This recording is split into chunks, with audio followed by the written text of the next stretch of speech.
چی شد آبجی؟ زدم تو گوشه یه آژان. چی کار کردی؟ کوبوندم تو گوشه یه آژان. هیز بود، نظر بد داشت. شوخی نیست آبجی؟ زدی تو گوش قانون و آقا شدی رو سر ما؟ میخوای شاید جرمت باشیم؟ ای خدا، ما رو برای خنده خودت خلق کردی؟ خواهر رو بدمستی که نزدم، افتم میخواست نباید میزدم؟ برو تو پس تو هرچی شد چی که در نمیاد. آخه لاهی خواهر مادر داغت نبینن.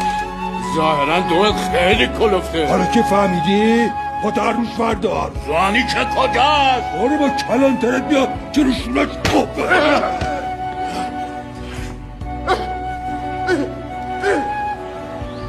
گلتم هفتیم. ناموست کو سرکار دیزلی. سرکار ناموس باخته ما چیه؟ دیزلی سرکار وقتی اومد ناموس داشت. که ناموس داشت که دنبال ناموس مردم نبود.